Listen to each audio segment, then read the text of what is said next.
add chat source for YouTube. Yeah, my YouTube stream is healthy. It's excellent.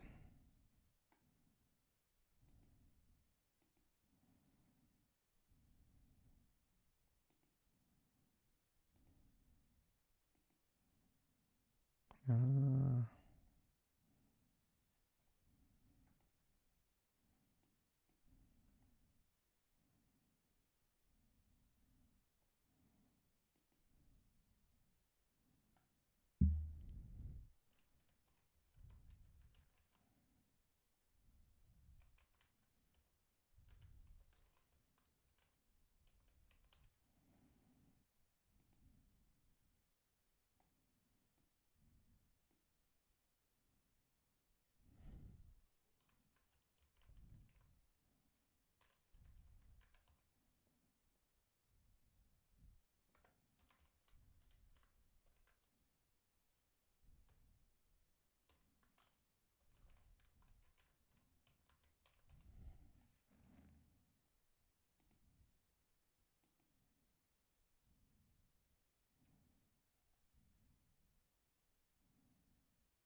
So are they verifying a passkey?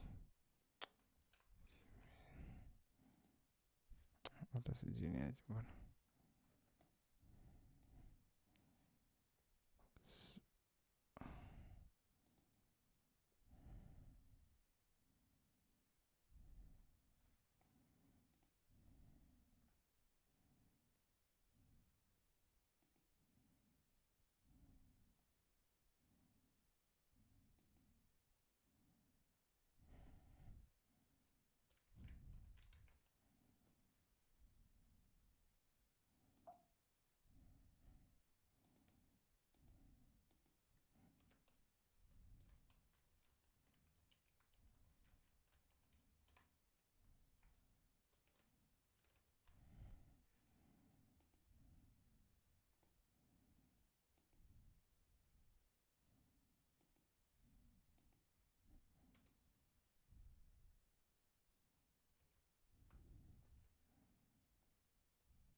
Sasa nitajuaje wakituma? Try another way.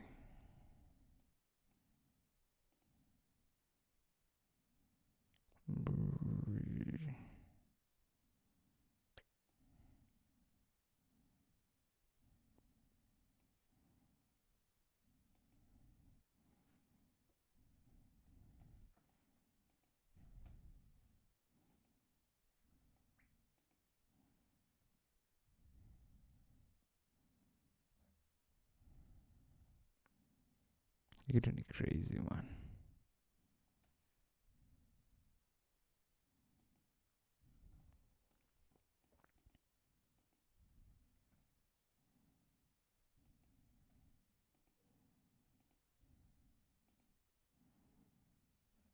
You're gonna steps mingi.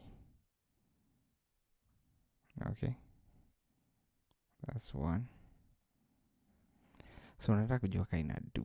Sasa hiyo ndio story ingine. Are you even live? Like,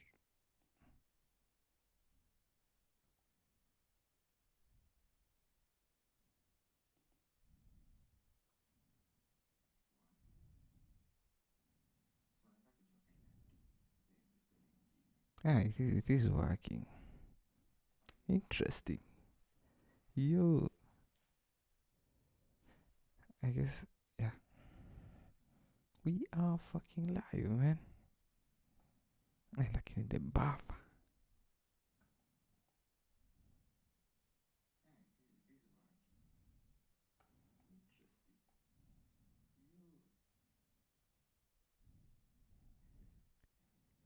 Yeah, bana ja. This is very interesting. Imenikula kichwa hapa kama kitu ingine. Now let's see if we can add a new source. I don't know, sijui ni juu nimekuwa nikiwatch nani. I think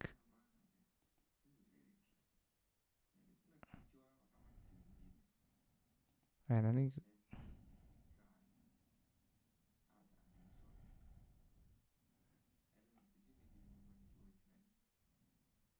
This is crazy, man. Mimi ni old guard. Mimi ni old guard. We. Enyewe Aisha Speed alikuja huku akatufunza vitu zingine noma.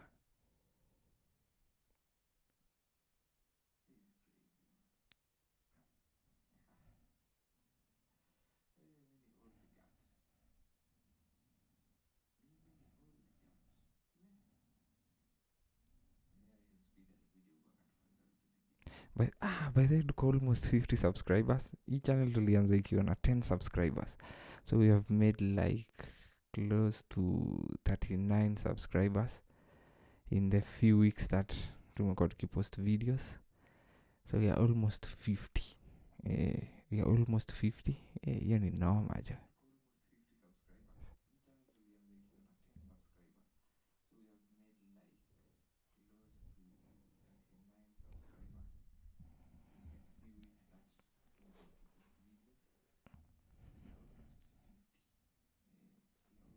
That's crazy, man. So that means watu wanaenjoy kenye tunafanya as much as inakaa kila kitu ni process yake, sindio? I believe nimekuwa nikiwatch akina nani by the way, akina wanaitwaje, nimekuwa nikiwatch akina ni mkuu best ni aje, ni mkuu best wagwan. Yeah, niko live man. Shukran. So let's see. I want to see if I can add another nini. Let me see if I can add another.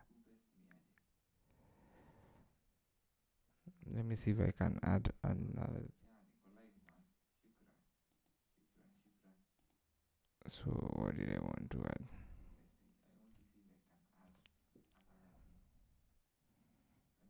Tatunakia tunaweza ongea hapa kwanza. But then unajua Twitter yangu imekuwa my ex has not been working. I don't know why. So I wanted to add like because the first okay, nimejaribu kwenda live on Twitch.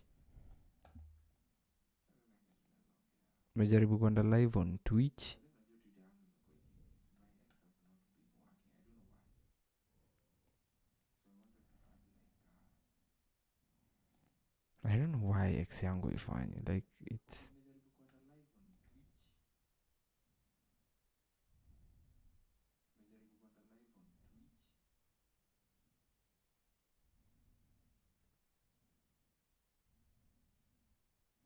yeah, but the Twitch thing for me, I believe maybe Twitch, I think it's heavy. Twitch ni heavy. So I don't get why X yangu ina load so slowly like that. Siget why X yangu ina load so slowly hivyo.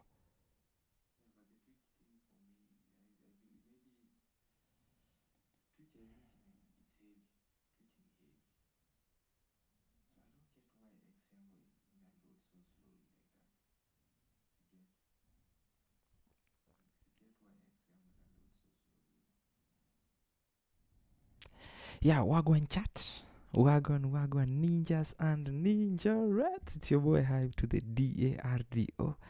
This one was just a test we are doing. Tuone tutafika wapi. Sijui sasa, I don't know how long we can do the live, but realize kulingana na YouTube you can't do a 12-hour live. So if you do a 12-hour live, they won't post it on the, they will record it, but they won't post it on your channel.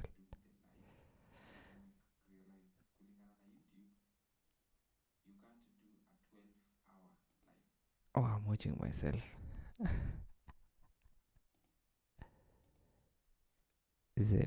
So anyway, yeah, so you can't do like a 12-hour nini kulingana na the YouTube. Like the max you can go is, if you go below 12 hours, then they can, like the moment umeanza ku stream, like ku live stream on YouTube, they start recording.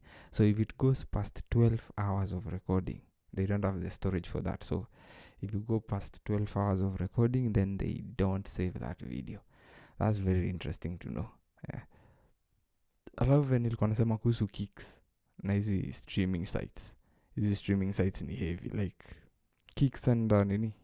I've tried Kicks my nini ina lag. I don't know it's because of the Wi-Fi. I think it needs more Wi-Fi. Like inataka unatembea na, like una stream na kitu kama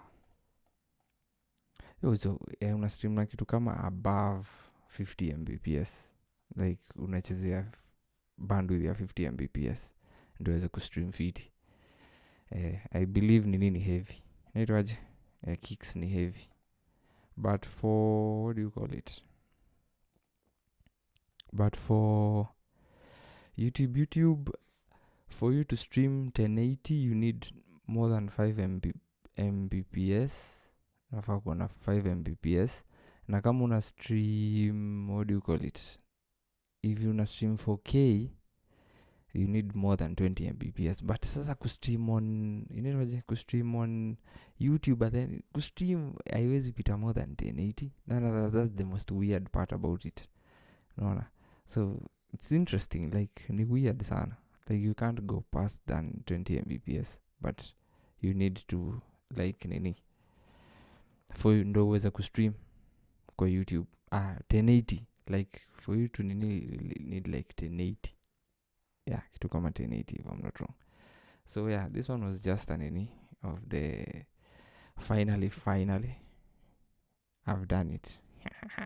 I'm proud of myself, man. I'm really proud of myself. So anyway, yeah, so what was I doing? Nilikuwa nataka kufanya nini? I wanted to add a source, but my ex, sijui mbona ex yangu yuko so slow hivyo. Like it's not loading at all. X.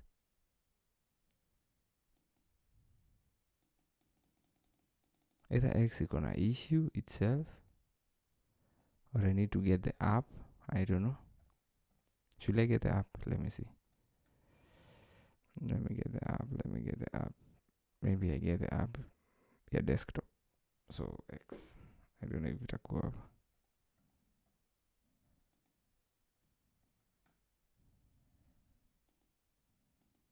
X Twitter. Let me see. That's very interesting. Because stream on ni way better. Because stream on, how do you call it?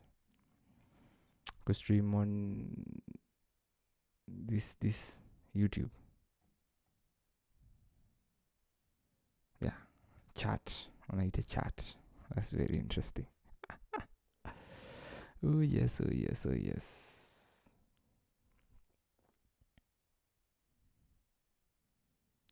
I have venye I don't know, sikuwa najua kuweka the nini, this one ikuwe landscape, like ilikuwa inanikula kichwa jo. I believe pia my reaction videos zita change on how I do them.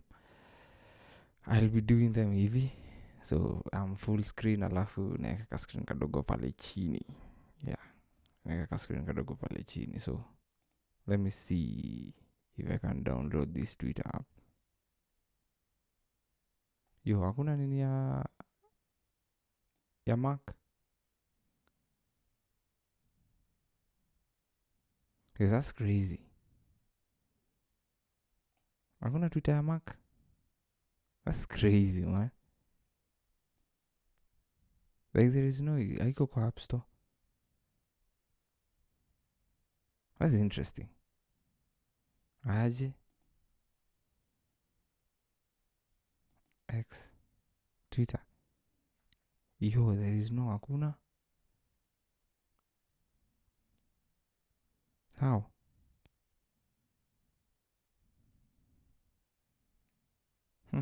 That's interesting. How is there no Twitter? Hehehe. No to Telegram. Next progress. Yo, that's crazy. So you have to like go to the main website on nini. Inakosa aje. X Apple Store.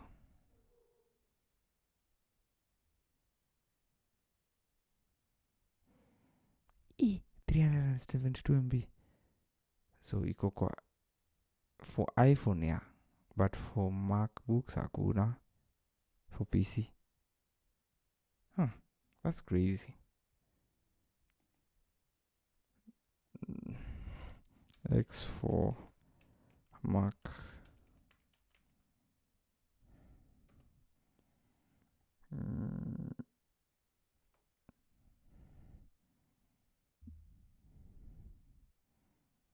Launch on your device. Click. Yeah, bro, I've tried.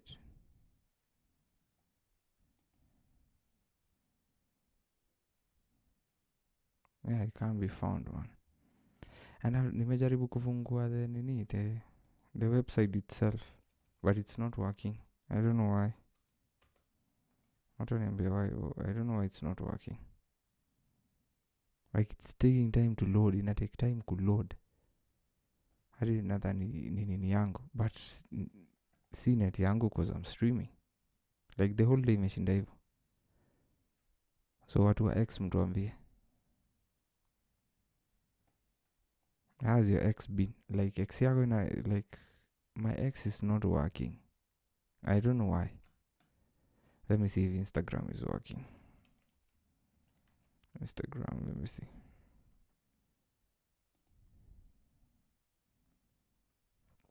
Yeah, Instagram iko sawa. Instagram iko fiti. Oh, now it's loading, but it's loading so slowly. Like iko so slow. Hata sielewi. Iko so slow. Bana nataka hiyo subscriber mmoja jo tufike 50. Hiyo subscriber mmoja jo tufike 50 tu sahi. Yeah. Subscriber mmoja tufike 50. And then maybe from there we can continue.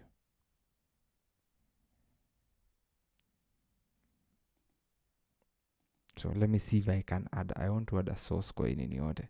So let's add a source, ndio. Let's try and add another source.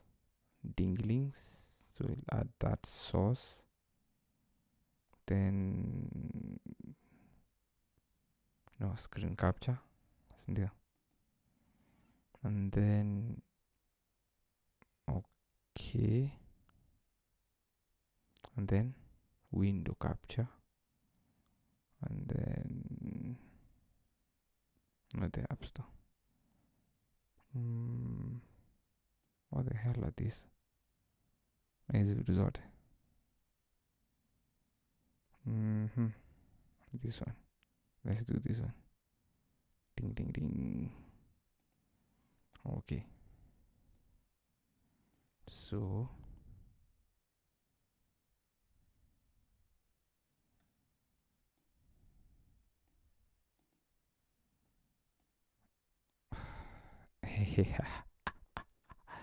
itabidi mmenisamea jo.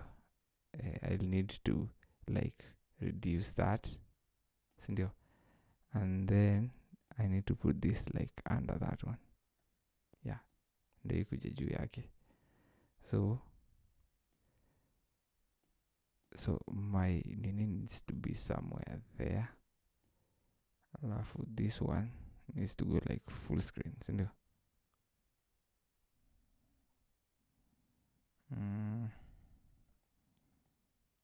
Fit screen, tack. Ooh. So full screen. And then this one. Now this one. You niweke hapo. There it makes sense, sindio? Yeah, then inakaa at least. So that's interesting. So let's see.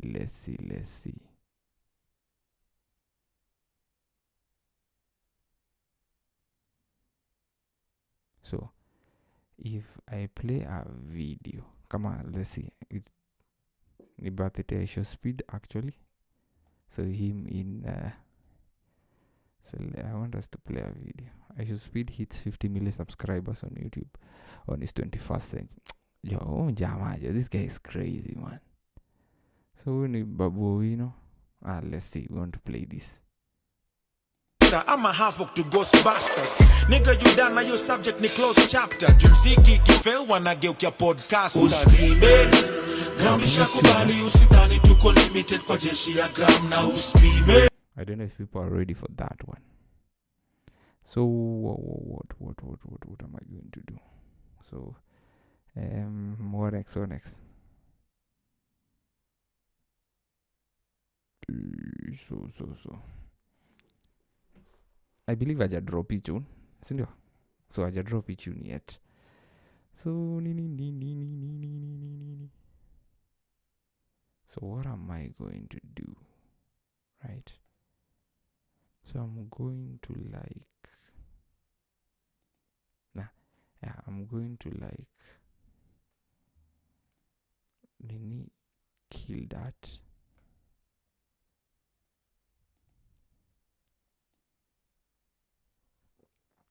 Now that makes sense. Kill that. Yeah. And then what else? Can I kill that? That's zooming. You need to zoom. Now I'm getting a hang of this one. Naelewa hii shughuli sasa venye inafanya shughuli. So, and then now I can scroll down. Okay. Who the hell is that? So Nairobi court told how fake Canadian embassy official pocketed over 51 million in visa scams. Hey! Yo, huku bado watu wanaibiwa tu, yani ile serious. Hey, ni crazy, man. I don't get it, man. Bad. How are people even being stolen from like this much? So, and then sijui kama nikiweka hii hapo. CPU yangu imekuwa moto. It needs to rest. So I don't know how we are going to do it. I believe we are going to do an hour of this, and then from there we are going to tutafunga hii chapter. Tutafunga hii chapter and see what X yangu na load pole. I don't know why. You see? Like this X thing is loading so slowly. It doesn't even make sense. Na hapa ndo tungetoa stories mingi za kuongelelea. Bana, hiyo subscriber moja tufikie 50 subscribers. But then I want to shout out wale watu wenye wamesubscribe kwa hii channel, man. Imekuwa milestone 39 subscribers in a few weeks. Si mchezo. Yo, nilikuwa ndani nitafanya video 2-3 and then niache, but I've tried to be consistent as much as I can. And luckily now at least naweza ingia pia live. I know I can. Which is nice to see. But anyway, which is dope. Nacheki hii shughuli nayo lazima tuipige. So Instagram. So unaona nyanduva ingine hapa.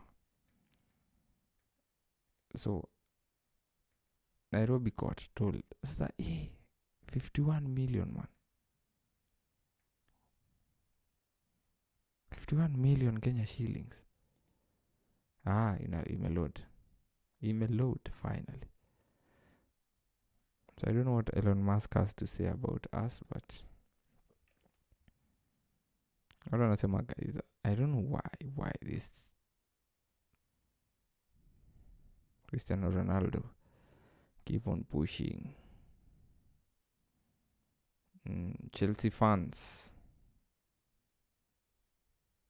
So historia, by the way, let's do historia ya Cole Palmer kujoin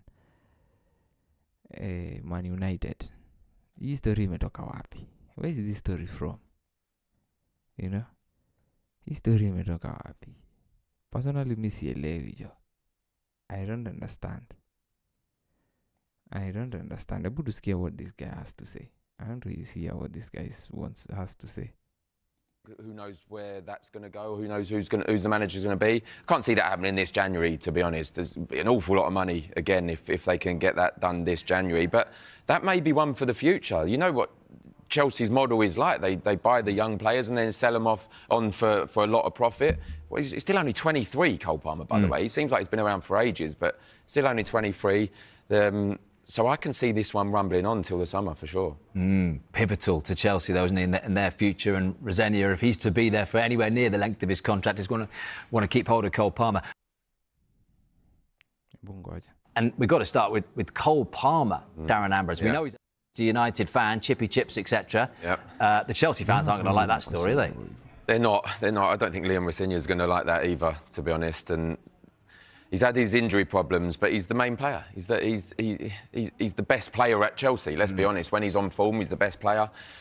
But Manchester United are on the up, shall we say. And yes, they've got an interim manager at the moment in Michael Carrick. Who knows where that's going to go? Who knows who's the manager's going to be? I can't see that happening this January, to be honest. There's an awful lot of money, again, if they can get that done this January. But that may be one for the future. You know what Chelsea's model is like. They buy the young players and then sell them off on for a lot of profit. Well, he's still only 23, Cole Palmer, by the way. He seems like he's been around for ages, but still only 23.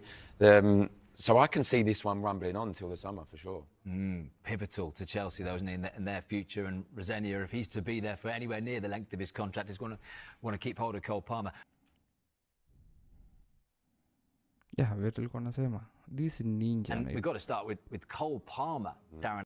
So this Cole Palmer ninja, yeah, history yake kujoin nini naitwaje, kujoin Manchester Manchester United imetoka. No funny thing, utapata the nini watamuuza, like utapata this wanaitwaje, this kinaitwaje kiki this ama big ya, imagine watamuuza jo.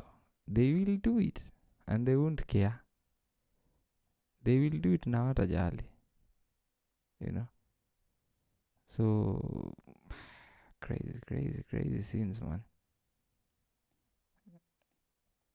So they will do it na watajali. No, like they will do it and they won't care. Na sisi hapa tutakuwa tu tuna nini. So anyway, that is nini for you. Haha. You know, that is Nini for you. So let's continue. So Chelsea handed instant VAR penalty verdict. As you ever told, mistake made.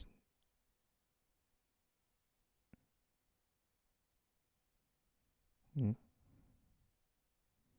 it makes sense. Estava sent this player back to Pafos.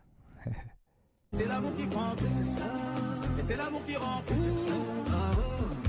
Do you love me? Do you love me? C'est l'amour avant que c'est ça, et c'est l'amour qui prend que c'est ça, et c'est l'amour qui rend que c'est ça. Hapa sijaje alichenga sana. That was the problem. Like he chengad sana. So we are number 8, Chelsea are number 8. Interesting to see. So home.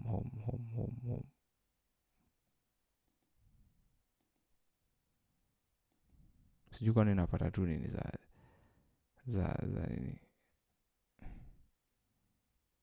za Chelsea. Sitaki mambo ya Chelsea.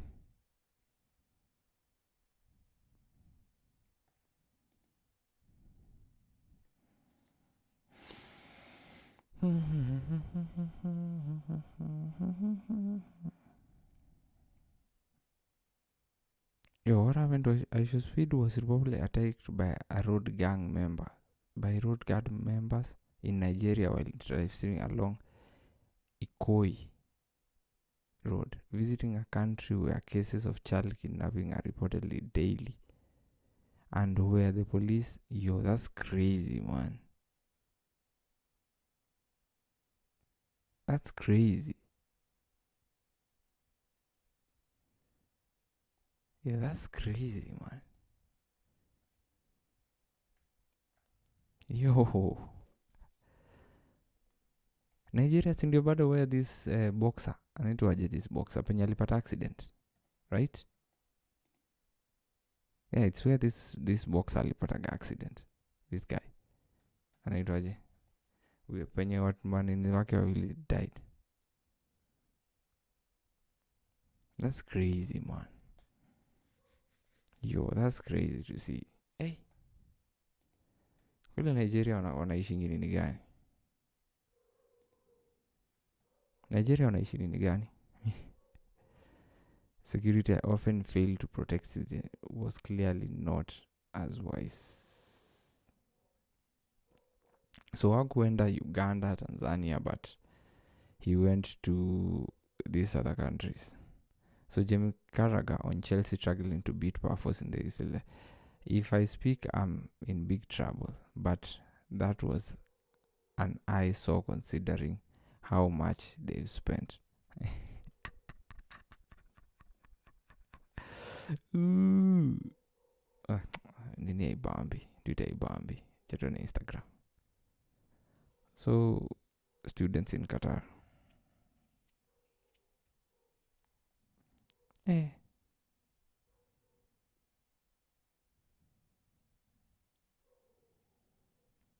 Majikisanga siku hizi. So bado Aziad is living the life, Aziad is living the life.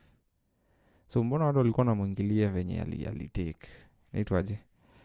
Ile nini ya, how do you call it? Mr. Beast. That's a monkey. Venye alitekigi nini. Oh, is it a rabbit? It's a cappy. How is this animal called? How do you call this animal? Yo.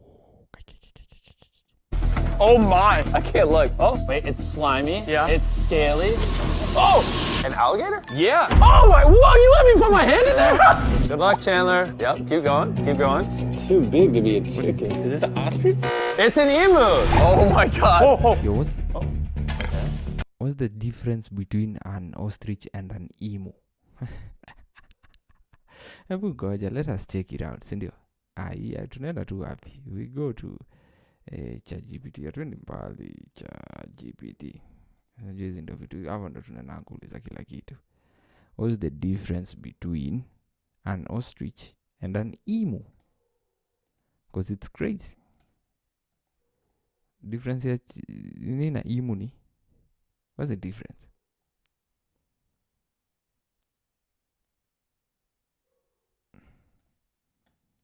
Takuniambia pia ChatGPT load. That's crazy, man. ChatGPT load, man. Difference between an ostrich, and an emu. So an ostrich and emu are both large, feetless birds, but ostriches are taller. Up to 9 feet. Emus are 6. Native to Africa versus Australia. Faster. 45 versus... ostriches zinapatikana Africa, nini zinapatikana Australia. Right? 45 miles per hour to 30 miles per hour. Kweli hizi vitu ukimbiaje? Have 2 toes. Emus have 3 and bigger wings for display, while emus have smaller wings and are generally more docile, making feet size, habitat, and speed interesting. So ostriches are from Africa are native. Ndio maana we don't know. So now how did Mr. Beat get to alipatanaje na moja? That's very interesting. Lakini mjamaa anakuwa crazy. Vitu zenyewe hufanya walai. Sasa hii ni nini hicho? Oh, I know what this is. This is a bear. Wait, this is a bear. Get it away from me. I'm terrified. I'm terrified. How comes hatuna bears in Africa? That's very interesting. Let me see. Why are bears not in Africa? There are no bears in Africa primarily because the formation of the Sahara Desert acted as a barrier, preventing modern bears from migrating south. While ancient Africa bears, like the Atlas bear, went extinct from hunting. Yo, that's crazy, man. So nataka kuniambia in Africa we had bears. This is another thing we'll have to check. So there are no bears in Africa today primarily because the foundation of the Sahara Desert. So nataka kuniambia Sahara Desert played a big role ndio tusikuwe na bears in Africa, preventing modern bears from migrating south. While ancient African bears like the Atlas bear, so we had a nini in Africa, went extinct from hunting competition with evolved predators like lions, and climate change, as most bears are adapted to cooler climates and struggle with African heat and high predator density. But sikuna kuwaga na summer times in the US na summer times inakuwaga noma sana. So if kuna kuwaga na summer times hizo sides za US na zinakuwaga high, so that means because it's more even warmer than nini kuliko Africa. I believe Africa temperature inakuwaga cool, Okay, hapo pa kukuwa na competition kama lions, hyenas na nini, hiyo ina make sense, especially for vulnerable cubs. So they were being hunted by other nini predators. Past bear species fossils evidence shows bears like Agriotherium once lived in Africa. Yo, that's crazy. But they died out due to climate shifts and ngoje kitu ilikuwa inakaaje. So this is an Agriotherium. Yeah, that's crazy. So it looked like this. Yeah, that's crazy, man. Yeah, I didn't know.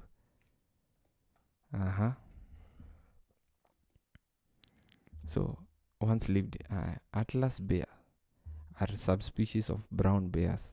The Atlas bear lived in North Africa until the late 19th century, but was hunted to extinction by enyewe Afrika juu hatunaga mchezo. So kinakaa supu. Kinakaa fiti tu yani. Interesting. So we had bears in Africa. Ni venye tu yani ni venye sisi ndo tulikuja tukanini. So this video explains why bears are not found. So should we watch it?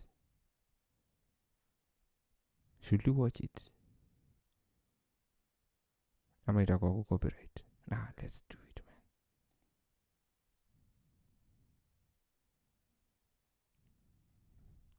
Anything like that. It's more about giving captive. Nah, I want to see. Have you ever stopped and thought, wait a second, we've got lions in India, right? Yeah. So why don't we have tigers in Africa? I mean, Africa's the land of big cats, lions, leopards, cheetahs, practically a predator paradise. But somehow no tigers ever made it there. Not now, not in the past. Nothing. It feels weird, right?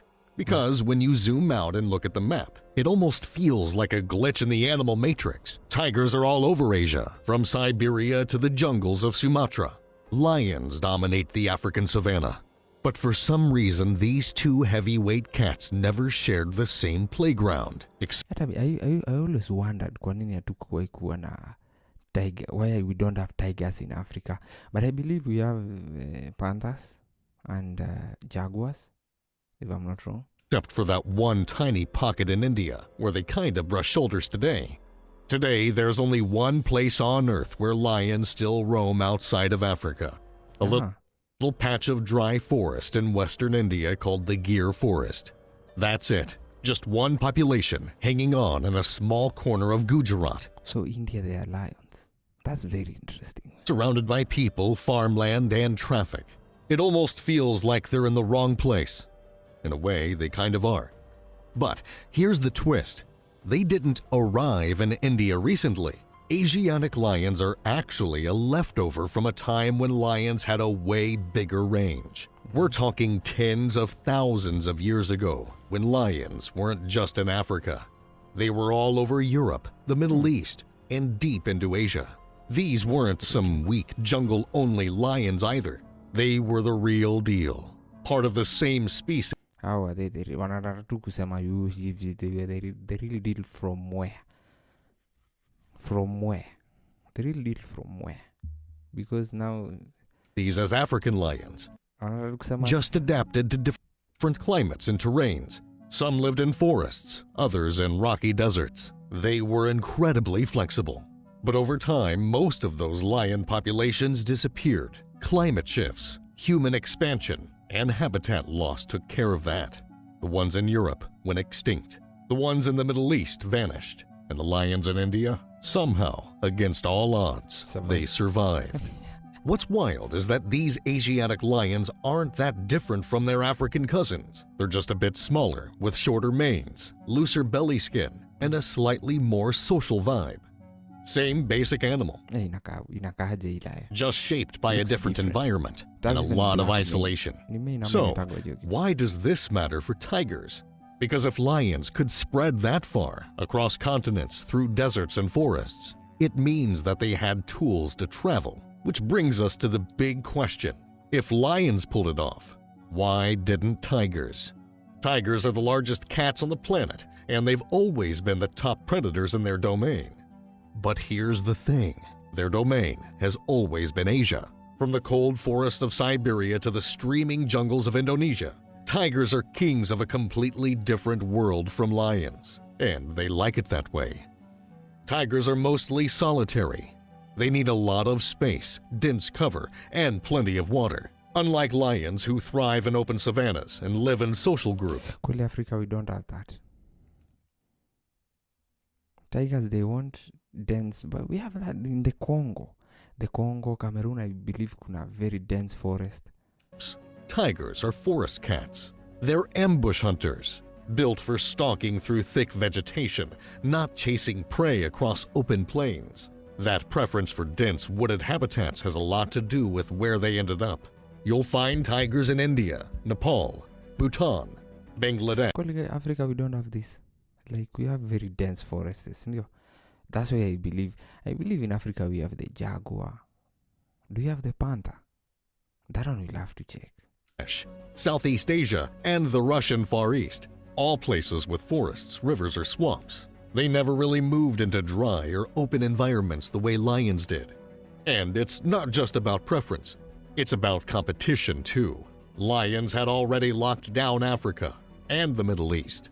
They had numbers, pride, So in the Middle East they had lions. So what happened? dynamics, That's and the very kind of teamwork that can push other predators out. Also, lions love the savannah. Tigers love the deep forest. But I see Africa to want a deep forest. Tigers, That's being crazy. solo operators, weren't going to win that turf war, even if they tried. Plus, let's not forget how geography played a role. Tigers evolved in Asia, likely around China or Central Asia, and their path west was full of obstacles, deserts, mountains, other predators, and later, humans. So, could tigers have actually made it to Africa? On paper, maybe. There was a potential path, a land route through the Middle East. Back in the Ice Age, sea levels were lower, climates were shifting, and animals were on the move. Lions used that same corridor to get to India, and some even reached Europe and northern Asia. So why not tigers? Well, the road I still wonder why we don't have tigers in Africa. That's very interesting.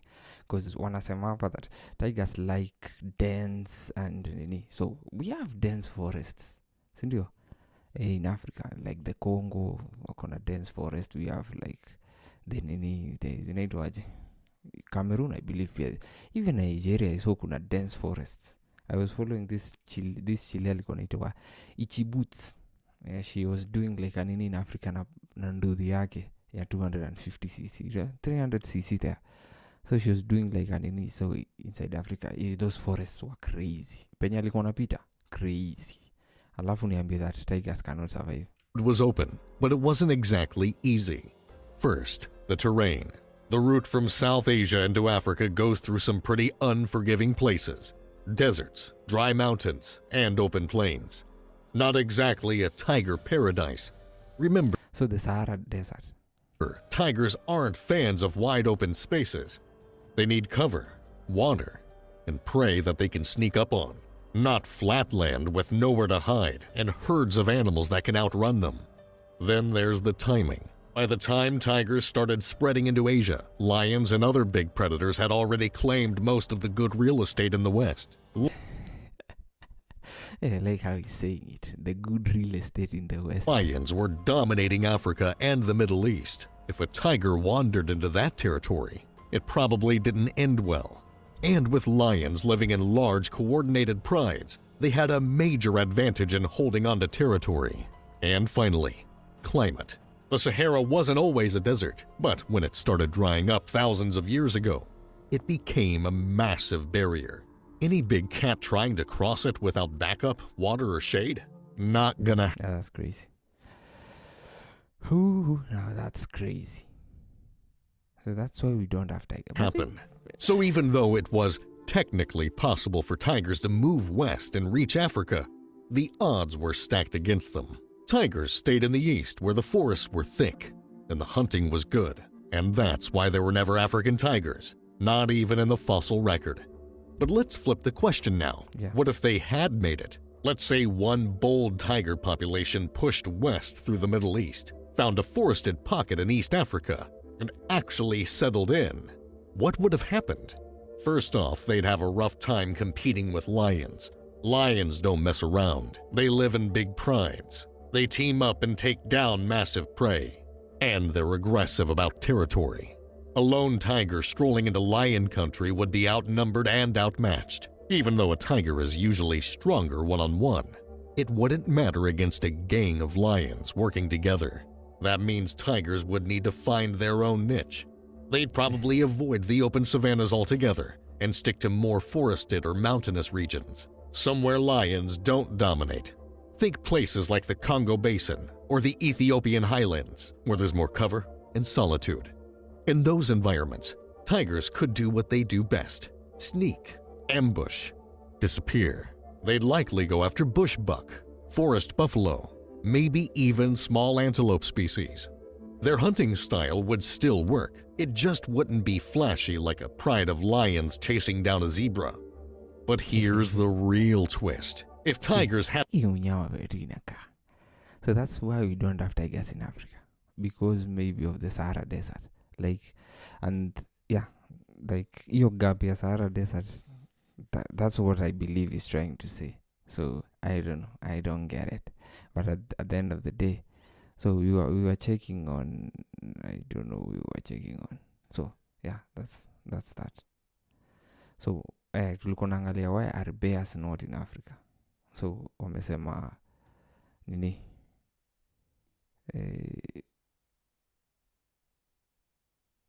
So why is this even here? Wacha nione. It's the same controlled environment. They're not roaming the savannah with lions or anything like that. It's American more about lions. giving captive tigers a semi-wild space to Listen, hunt, we do, breed, we and do. live naturally, without the poaching. Nah. So tulikuwa naangalilia kwa nini tulikuwa naangalia why hakuna bears in Africa. So wanasema it's because of this nini. Yeah, the terrain and all that. So why they cannot survive in Africa. So there is even a video why bears. So sasa juu hiyo maneno like between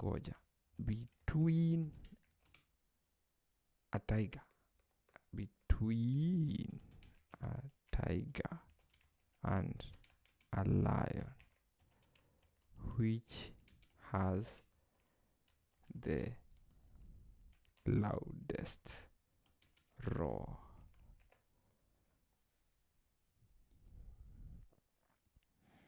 Lion has the loudest roar, reaching between 114 decibels and traveling up to 5 miles. Yo, that's crazy. While a tiger roar is also powerful, but generally considered slightly less intense, though its low frequency sounds can be more terrifying and paralyzing with both species.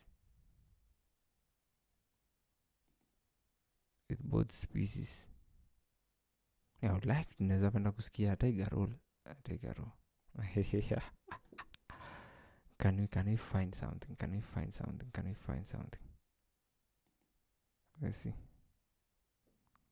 So I found a video. I don't know if this video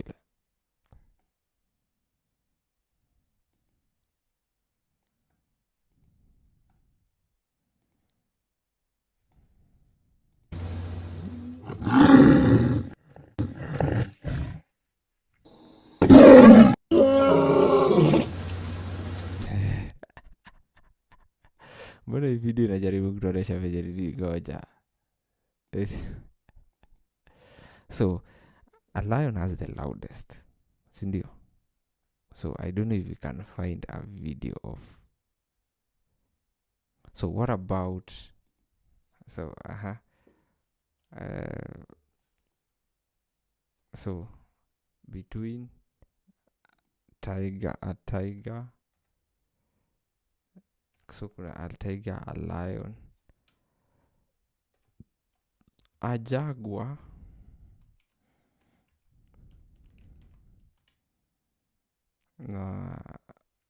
and a panther. So which one has the loudest?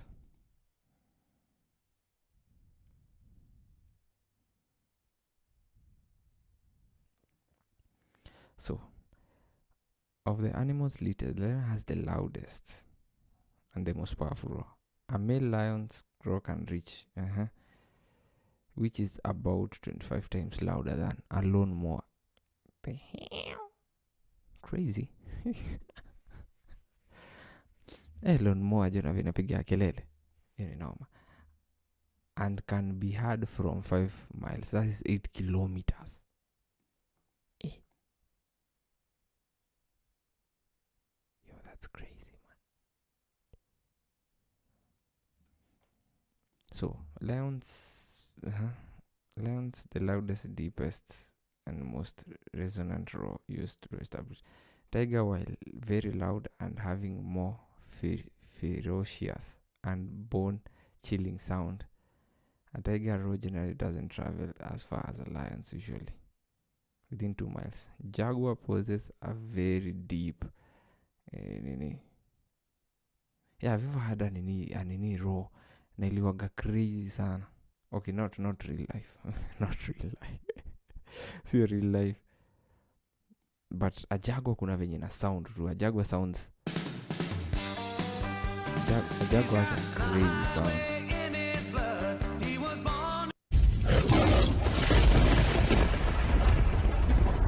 Welcome friends, tiger versus lion versus jaguar versus leopard's roar. Which one is the best and the most terrific?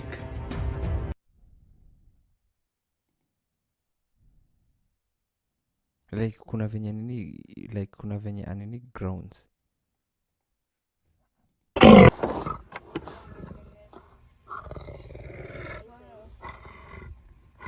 Really, Jim?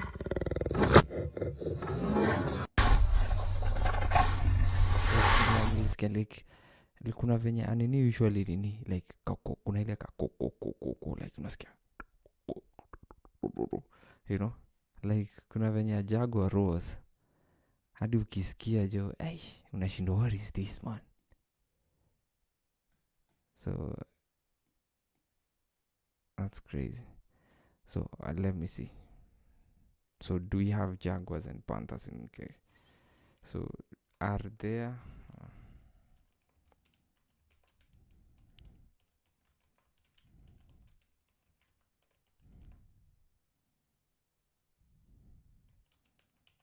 Africa?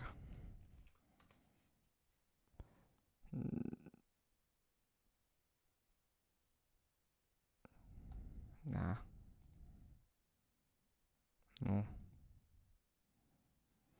No, Jaguars are not found in. They live in the Americas, while leopards, which are can appear as black panthers, live in Africa. So making black present in Ngoja. So leopards are the same as black panthers. That's crazy. So jaguars found in Central and South America, known for their robust build and distinct rosettes with inner. Leopards native to Asia, and leopards are. So a black panther is simply a leopard or a jaguar with genetic mutation. That's crazy. So it's a blend of a leopard and a jaguar. So why are there no jaguars in Africa? Maybe the same too. So I want to see a panthers.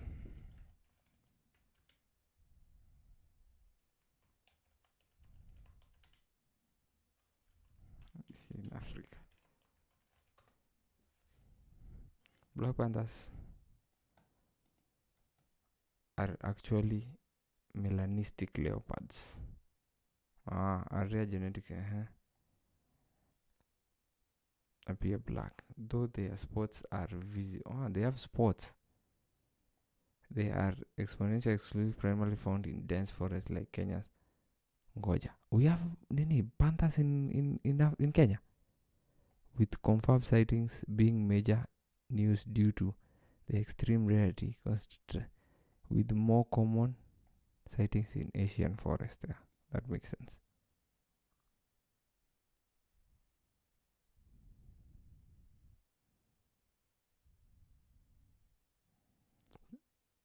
South African news. South Africa real. Ngoja. Black panther in Kenya.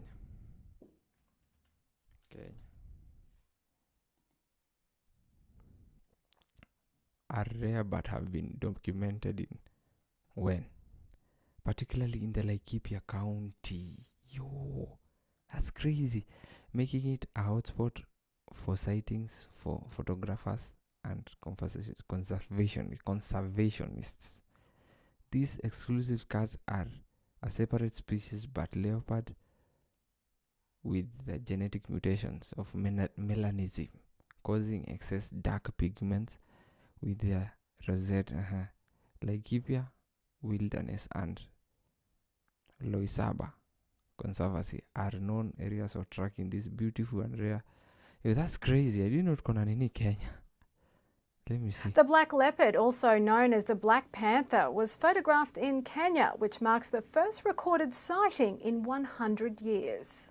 Wildlife photographer Will Berard Lucas captured photos of the animal which he shared on his website. According to National Geographic, the extremely rare animal has melanism, where the body produces too much pigment.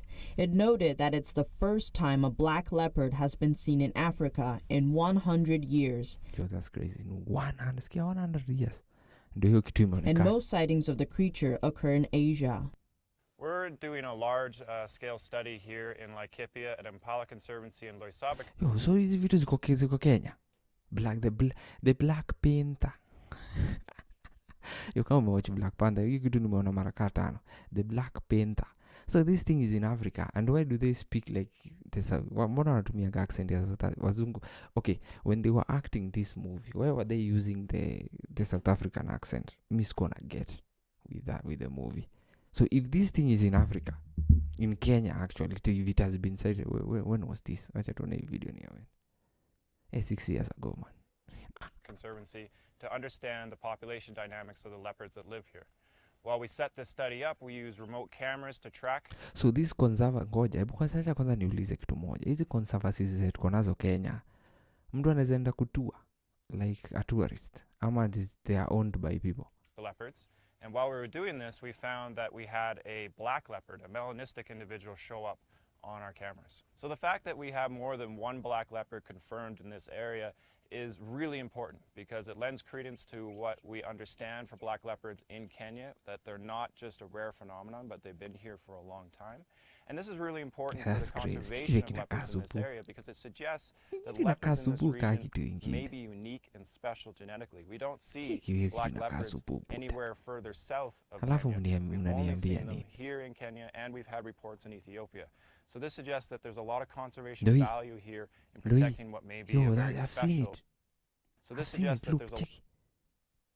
It looks amazing, man. So these ninjas are in Kenya, na si hatujui. So why did they even do the black? So why did they do the Black Panther thing in? And I believe your movie ilishutiwa nini? Kama ikushutiwa Botswana, Eswatini, sijui. I believe ilishutiwa Eswatini. That thing was shot. They shot the movie in Eswatini because kuna venye hiyo landscape. Kama ulifollow live stream ya nani akiwa Eswatini, like this, it looks like the same landscape. You know, this landscape looks the same. You know, at the end of the day, chiki kitu vinakaa fiti, man. A lot of conservation value here in protecting what may be a very special subspecies of leopard. Interesting, yeah. So now I know. So easy conservation so where is this black leopard Giza in her habitat? Nimekuwa mnini tuone. Ni Instagram. So anyway, tulikuwa kwa Njuguna Nikenothi Njuguna anaitwa Mr Beast. So he's doing some challenge hapa ya kushika wanyama. Akafanya hadi Alright, go for it. As a friend. Oh, what was that? What was that? Is that a monkey? Yeah! That's a monkey! It's gotta be something dangerous. Put it all the way in. You're about to touch it. Is that an ear? What is that? Hii mnyama inaitwaje? Look at him. Yo, hii mnyama inaitwaje? Yo, what is this animal called? This one. Right there, you're almost at it. Wait, what's it doing? Oh, it gave you a licky. Is it a hyena? You were close. All right, if I guess this right, you have to subscribe. Oh, whoa, what was that sound? Oh my, I can't look. Oh, wait, it's slimy. Yeah. It's scaly. Oh, an alligator? Yeah. Oh my, whoa, you let me put my hand in there? So, ngoja, what's the difference between an alligator and a crocodile? Yeah, what's the difference between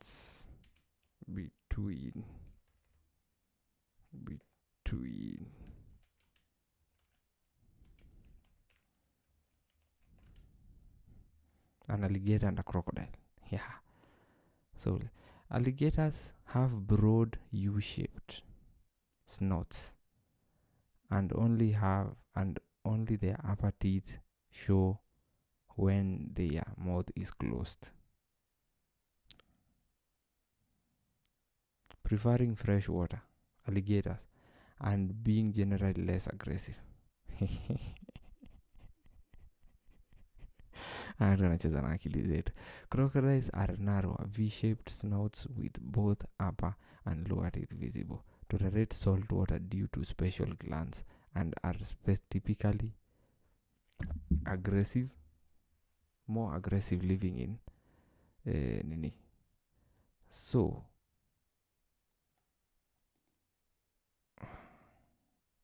I don't know if mnaona hii.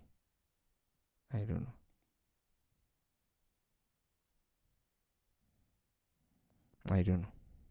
Because me I'm not getting it. That's crazy, man. So I don't know. But mi naona zikikaa tu same.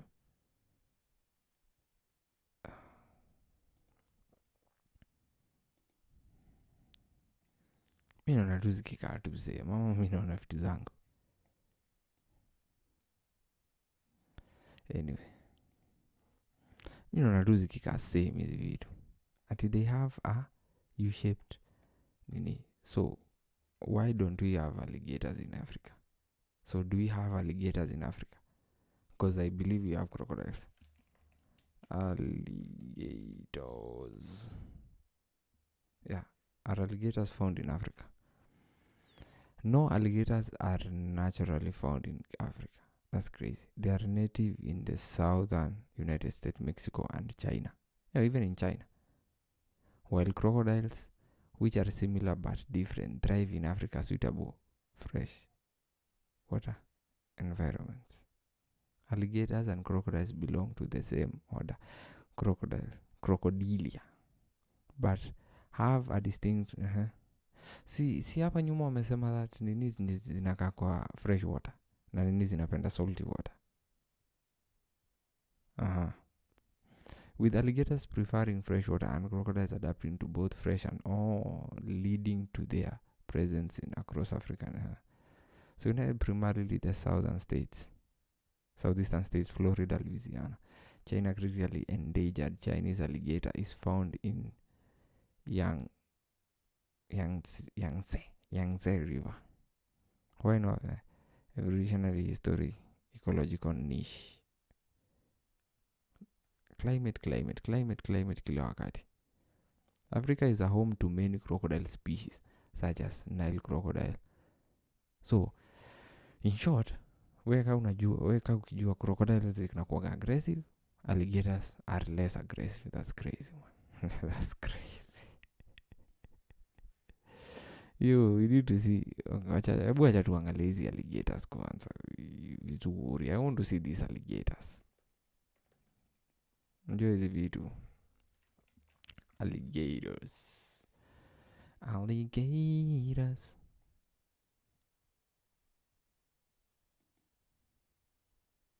So this one is an alligator. Buddha. Hii kitu zinakaa tu crocodile. That's crazy, man. Ama mimi naona vitu zangu.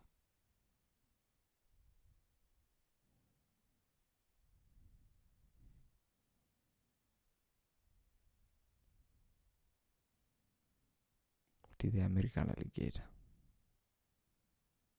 Sema kuna mtu amekalia hii kitu. Funny story.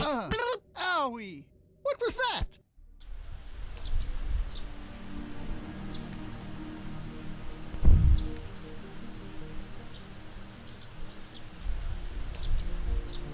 Someone wants to do something stupid here. Let's see.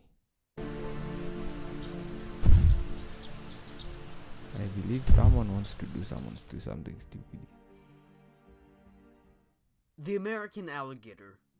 Mysterious, prehistoric, feared. One of the most recognizable animals in the world, these creatures are rather famous, but most people know very little about this iconic reptile's lifestyle and behaviors.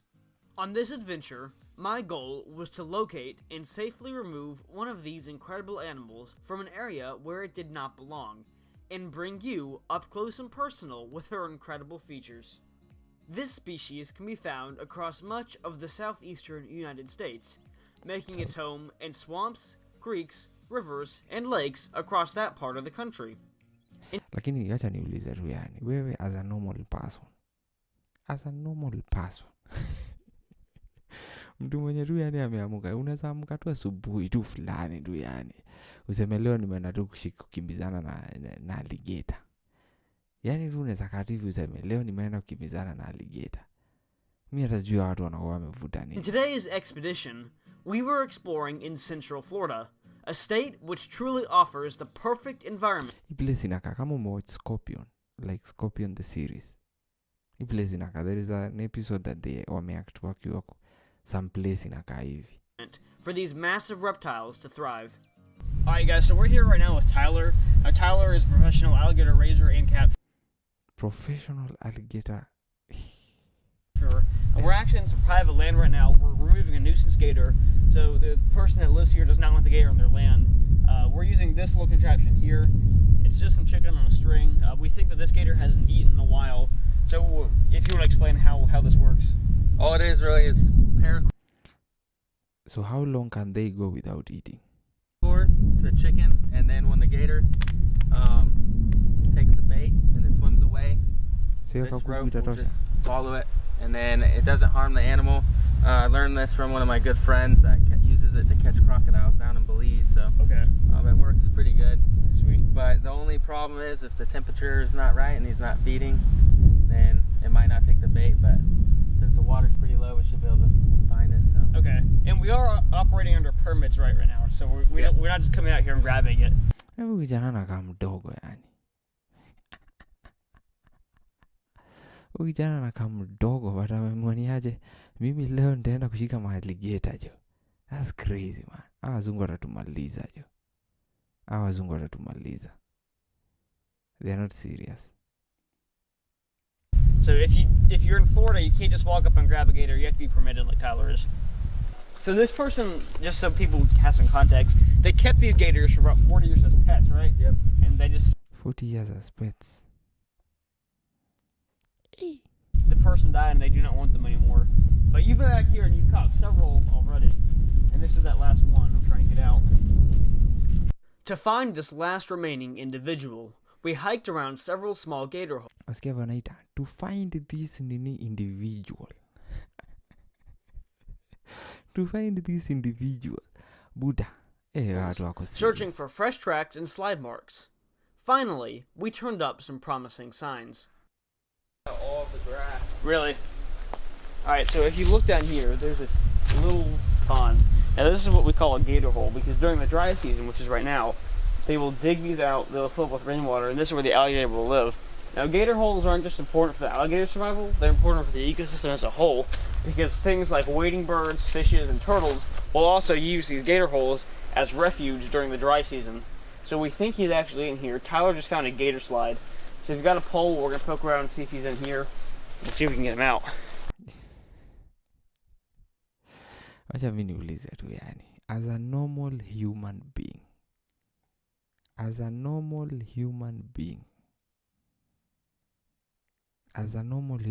yani unaweza toka tu kwako uamuke vizuri kabisa, alafu uamweniaje leo naenda kushika mnyama, like alafu mnyama unaenda kushika sio nini, si samaki, sio nini, alligator, kitu inakaa crocodile. So there could be an 8-foot gator under this, and we could not see him at all. Something's moving under there. Oh, you got him? Oh man! Oh, looky there. Oh my gosh. The good news was that we had found the gator. The bad news? She was much bigger than anticipated, tipping the scales at an estimated weight of over 200 pounds and a length of over 8 feet. 8 feet. That is very near the maximum size for a female gator, and we had been expecting her to weigh considerably less because she presumably hadn't been eating enough to gain weight. Because of this, we wanted to remove the animal from the hole in a way that was safe for both parties involved. So mbona sasa wameenda tu kuisumbua, like why should you why should you leave your space and uende usumbue tu mnyama tu imetulia imeondokea tu jua. Luckily, Tyler had a plan. Yeah, right there. real good. Yeah. Don't let it go around your hands though, because if the gator runs, then I don't want to get pulled in. Yeah. All right. So what we're going to do to make sure to get this thing out of here safely is we're going to snare it. So if he has a staff over there, he's going to kind of provoke it. It's hopefully going to stick its head up, and we're going to put it on this rope. Now we did forget the good rope. This is the paracord, but we'll make it work. So what we're going to do is get this around his top jaw so we have a secure point, and then we're just going I kept calling her him, and him is... to pull him out of this little gator hole here, get him on here to the dry ground, where we can kind of present things and then safely get him out. Now, in theory, this plan sounded easy. All I had to do was get a rope around the gator's jaw and we could pull her out. However, she had a very different plan in mind. Oh man, here he is.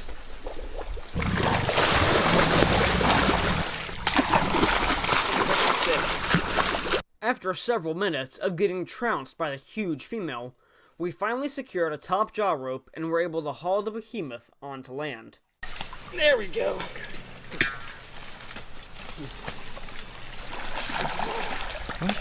That is a gator. Alright. Now that she was on the muddy bank, we had to try and close her jaws with electrical tape and transport her to higher ground. And so, I jumped on the back. Lakini pia as humans we are saa zingine ndio maana saa zingine pia sometimes humans we are sometimes full of shit, man. Like hii kitu hakuna mtu imesumbua, ilikuwa tu imechill. It's dry season and then it decided niaje, let me look for somewhere I can go and chill. Hakuna mtu nimesumbua, hakuna mtu nimekuta, but we just had to go as humans, si ndio? And look for it, tuitoe kwa nini habitat yake, tuifunge why should we sasa zingine pia binadamu, why should we do such vitu zingine yenyewe as making sense, man. They never make sense at all. Why should we do all back this? of the swamp monster and held on with all my might. Nice to go way wide.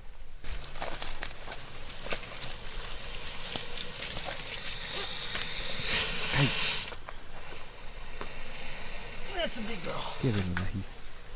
Once we had her powerful jaws secured, I was finally able to begin presenting her amazing creature features to the camera. Alright, so what you can see right now is these osteoderms right here, they're solid. So unataka kuniambia kitu zitumia the tail to hit the guy. Osteoderm just means outside bone. And these are like little solar panels. So when this thing sits out in the sunlight like this, there's little blood vessels near the surface of these. And so what she'll do is she'll just sit out and she'll kind of absorb the sunlight, right? So this thing is black, it's like a big solar panel. So gators can sit in these gator pools during the dry season like this for months without a meal if they need to, because they can absorb so much of their energy from the sun. So that's a property of these gators that's called ectothermic. That's how they absorb the energy. Now as you can see, getting her out of here, this is a huge animal, and her tail is absolutely solid muscle. So the head is what we were more worried about, but also this tail here, it's very flat, it's like a rudder. So underwater, she was whipping that around, trying to get away from us. But on land, a tail with this much power behind it could actually break bone. So what we're gonna do now is we're trying to get her up to an area where it's a little bit less slippery, she's a little farther away from the water, and I'll tell you more about their bite force and their teeth up there. Yeah, I'm not going to watch this shit anymore. This is bullshit, man. I don't know why we disturb animals to this extent. Why should we go out of our nini? Tuende tusumbue wanyama jo. Acha tuendelee na Mr. Beast. Good luck, Chandler. Yep, keep going, keep going. It's too big to be a chicken. Is this an ostrich? It's an emu! Oh my god. Oh. So, I think that the video is done. So, you may rudi again. Oh, I know what this is. This is a bear. Wait, this is a bear! Get it away. That's a bear, man. Why? Yeah, Mr. Beast. Mr. Beast does some interesting things. So, Jamaican bobsleigh team qualifies for 2026 Olympics to continue Cool Runnings legacy. Yeah, you gotta be kidding. Hakuna. Nah. Nani ashai watch hii movie, by the way? Have you ever seen the bobsleigh movie? The Jamaican nini? It's a very nini movie. Ni kwenye Mkanambo. I believe amemaliza nini.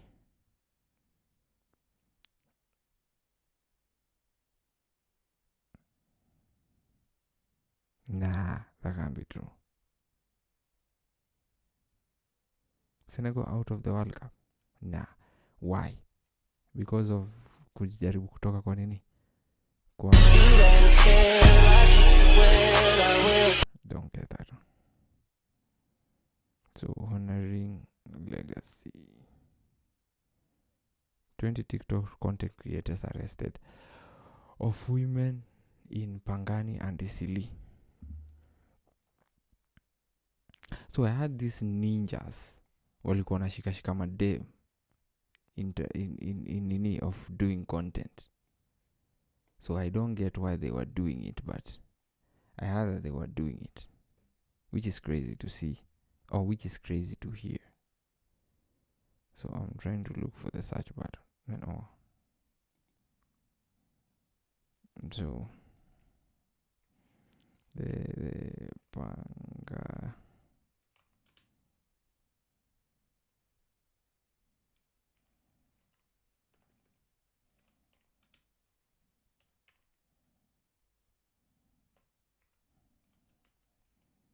the incident.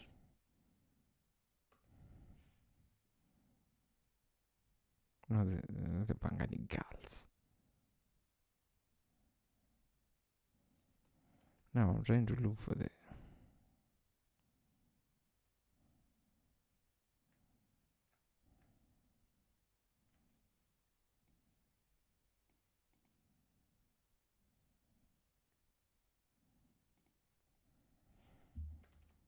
Pangani Eastleigh women harassment.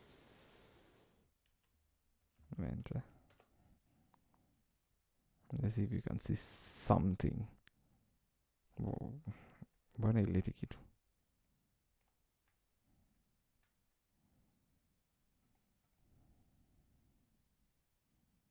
Ngoja tusikie. Content creators have been arrested for allegedly harassing pedestrians and indecently assaulting women in areas including Eastleigh, Pangani, and Muthaiga. Police say the suspects were targeting members of the public while filming content for social media. This is very good. I hope the investigation process will be good. Nilanadi mdem alikuwa kwako ka line up. Yeah, at least kuna mdem alikuwa hivyo exactly as inafaa hivyo kabisa na wasiachiliwe wapate adabu. Kwanza kuna mmoja hapo nimemuona, nilikuwa nashangaa sana mbona hajashikwa, but nimemuona na nimefurahi. My heart is satisfied. Bedhera mimi kana try kuangalia sura zao nionekana kumbuka mmoja. Nimekumbuka mmoja ule kuna nywele mingi pale ule. Ule mwamekelo mkono ule. Wote wako na nywele mingi na you know, kuna ule mmoja aligongona gari. Like when they were doing that type of content wakitembea sijui the slow motion thing. So did that guy survive? I don't know. I heard that nilikuwa nasikiza iko nini and the guy said one of the guys alisema ati that guy did not survive. So I don't know if he survived or not, but that was risky man kufanya, but mimi nasema nini? Sometimes they deserve, sometimes some people deserve such nini coming to them. Ukibehave ufala, you give what you receive, you receive what you give. Ukipatia the universe ufala inakupatia ufala, and sometimes watu wengine wana deserve vitu zingine ukienda kufanya ujinga kaa hiyo. So this to vijanas, so they decided to harass women. So walikuwa wanapiga content, so I believe walikuwa wanaenda wakishika watu kwa nini, which was crazy to see, which was crazy to nini, like mtu mgani with their sane minds anaenda akidu hivyo, like unaenda ukishika manini. Na unajuanga venye hiyo topic ya madem inakuwaga nini, inakuwaga very, inakuwangaje siku hizi nini ya madem inakuwanga very inakuwanga very sensitive, like anything done to a woman, man, you know. Kama nilikuwa naona Bina aki-advise, you know, aki-advise watu when he was doing riba, it has changed to Zabe, which we are going to talk another time about it. Sijui nasikia Katelo ameleft hiyo nini but hatujui why. So anyway, alikuwa anasema kama unajua, kama dem unajua unaenda kwa dem ama dem anakuja kwako, kama mnajua mpanga mechi, make sure uko na nini evidence kwa karatasi, make sure uko na ma text that you're going to do it, because siku hizi madem jo wanatake nini, wanatake advantage kulingana na his experience, right? So I don't know, me personally I've never experienced that, but maybe because for me I try to avoid such scenarios as much as I can, you know. Msikuwe vague when you're talking about it, like sijui ati what do you say, don't be vague by saying ati sijui come to hang out sijui nini, unakaa mechi sile itakuwa moto hivyo nayo. That's what he was saying. Hivyo ndo alikuwa anasema kwa riba.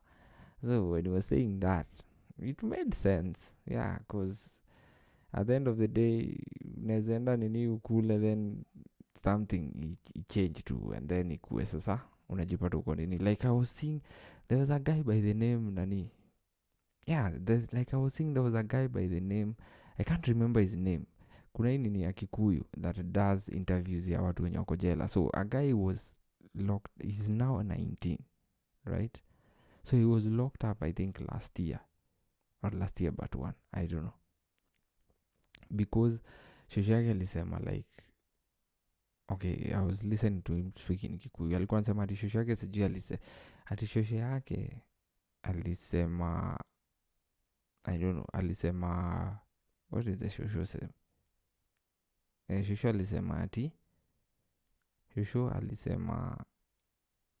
ati ameguza sijui kazini yake, like the younger one, so it led him kuenda ndani. That's crazy, man. Sijui kama alikuwa amaliza shule, but that's crazy, man. Unaona ule mwenye kona hoodie iko na print hapa mbele. Okay. Next. Okay. Huyo. Bwana, we are women, we need to walk feeling safe, man. You know, unatembea tu umeprotect tools. Tutakuwa tunatembea hivi sasa. Hapana, this is very beautiful. I love this. Niendelee hivyo. Everybody needs to feel safe. I hope itakuwa funzo pia kwa wao wengine wale wanafanyanga juu. I think wanasumbua watu. Kuna wale sasa wa pranks. Pia wale wa pranks, wale watao bedhe pia hao. Nyinyi ndio next. Acheni kusumbua watu. Mtu unajua kwanza mtu amekaa pale inaitwaje Uhuru Park ako na stress, ametafuta kazi, hajapata kazi, labda amevutwa kazi yako hapo anatoa stress. Wewe unakuja unaanza hapo sijui vitu zako. Unamtolea nyoka. Wacha kwa ngumi hapo. Wacha niulize. So any kind of pranks any kind. Uko nje. Sawa, but like sasa nikivaa kama mti. Alafu unatokelezea wase. Hiyo ni mbaya. The bush prank. Okay. Hapana, I think sasa prank ida depend. But pia unajua unaweza nitokelezea na mimi na kwetu kuna najuanga shosho yangu ni mchawi. Nikupige nikuue bure. Unaona, it's not right. Like mimi nakwaga I love pranks by the way, but I prank people that I know. At least najua uwezi nigonga hivyo. Ndani prank uko. So umesema hakuna space ya pranks kwa society. Hapana, usifanye hiyo kitu kwa town. So uliona huyu mmoja alipigwa, anaitwa Nikki Big Fish. I think ashaipigwa. Na huyu mwenye anafanyaga size, sijui anaitwa nani, sijui Vinde, sijui nani. Jina bedhi nasemaje? Vinde. Hiyo mchezo ache. Alafu hizo pranks ni deadly. Kaa huyo alikuwa mfanya hiyo ati nitakushanda. Wacha mchezo nani. No, kuna pranks zingine zo ni bamba hata mimi. Nitakushanda ni self defense, nitakupiga mimi juu unataka kunishanda nini? Nipe nishande. Shande. Katikati ya town unataka kunishanda, nitakutandika bro. Sitaki mchezo.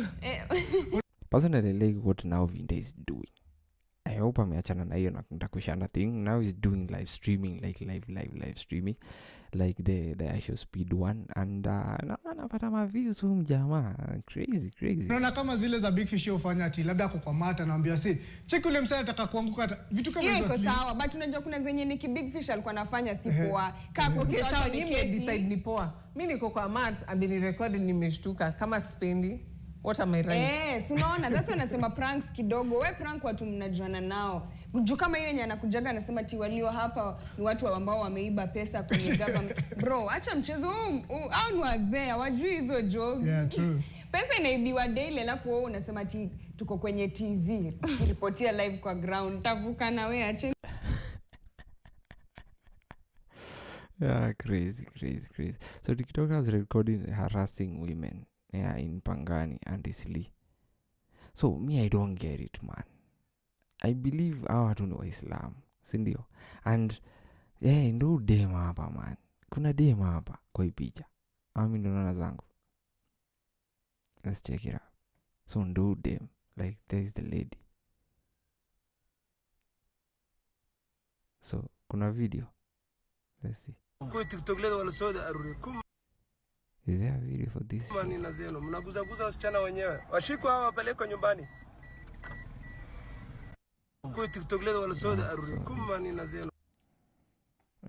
Huyo kwanza amejam huyo mwenye.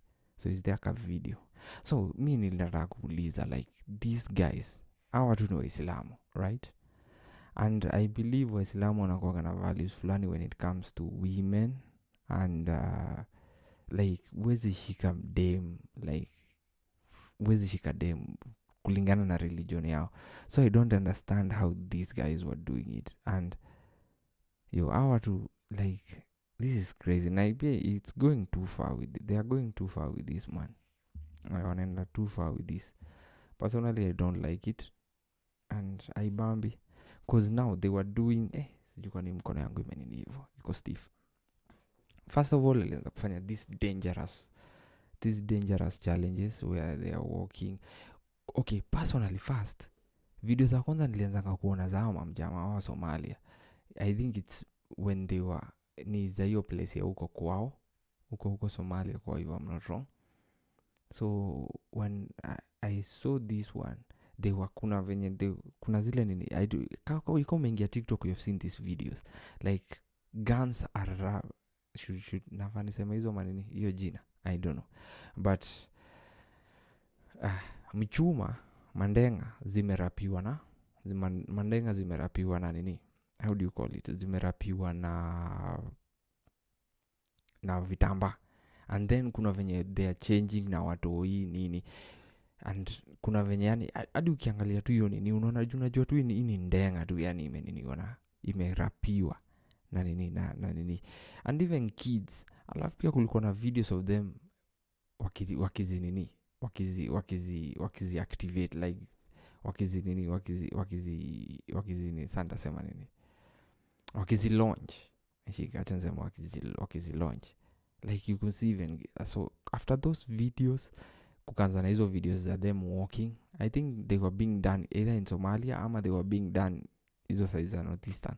Alafu sasa wazikakam Nairobi. So when they came to Nairobi, they started doing it on the road. So one of the guys akagongwa. I saw another one amegongwa na side mirror, like very risky things. Now this, I don't know why they are doing this, but some guys walikuwa wanasema ni wakukuja, like they are not born here, so that's why they are behaving the way they are behaving. So they are doing anything for content, which is crazy, man. You should not do that, search for content, man. Hiyo ni ufala jo. So anyway, wanafala lendani ataka watafungwa nini kadhaa. Ataka watafungwa nini kadhaa sawa. So I don't know. Wanafaa wakae ndani kidogo. Historia kusema sijui nini. Anyway, yeah, that's what's up, man. That's what's up. End of story inaendelea mtaani Kenya. Naisha Speed could hit 50 million. So Aisha Speed addressed critics accusing him of being disrespectful for not collaborating with content creators during the Africa tour in Nigeria. Speed explained that the purpose of his was not streamer collaboration.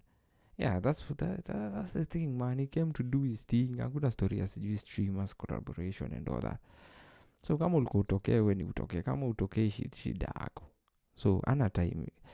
I believe hata ukiangalia the most important thing kwa Speed ilikuwa nini yake, like ile simu au ndo alikuwa important kwa nini yake, like those were the most important. Hadi Kenya ilikuwa na happen kwa surrounding, he was not that attentive sana mshika. So personally I don't blame him. At the end of the day, ana mbonge venye mnataka kubonga. He has 50 million subscribers and au ndo ana matter to him, because they are the ones paying him at the end of the day.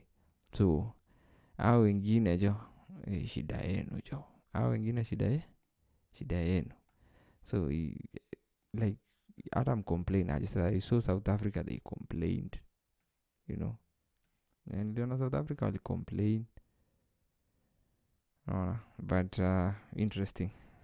Hata kama wali complain, nobody cares, man. Nobody cares at the end of the day. So watu wanafaa waache mambo mob, wa relax. So tulikuwa naangalia mambo ya alligator. So yeah, but this guy achieve a lot, man. Asosbid was trying to bend it but couldn't, then tries strong Nigerian man sat in front of him. Let's see what this is about.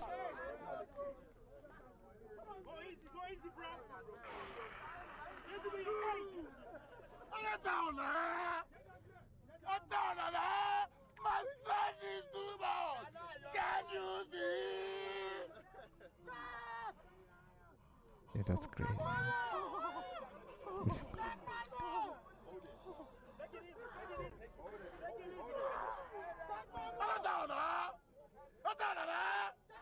My strength is my superpower. It's too much. Can you see? I can see it now. Yes. I can see it. Can you see? His strength is his power. Yes. You strong as hell. Yes. He's strong as fuck. Yes. I see it. Yes. You the one. Yes. You're strong as your power. Yes. You are the strongest man in Nigeria. Yes. You so buff. Yes. I like your muscles. Yes. I love you so much. Thank you so oh much. Oh my God, you so strong. I don't know. I don't know. His strength is his power.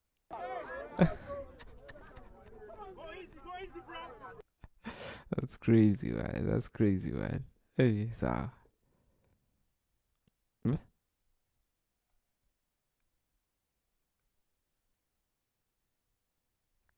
Okay, I don't know how they go. I don't know. That's crazy, man. So, anyway, just blah, blah, blah.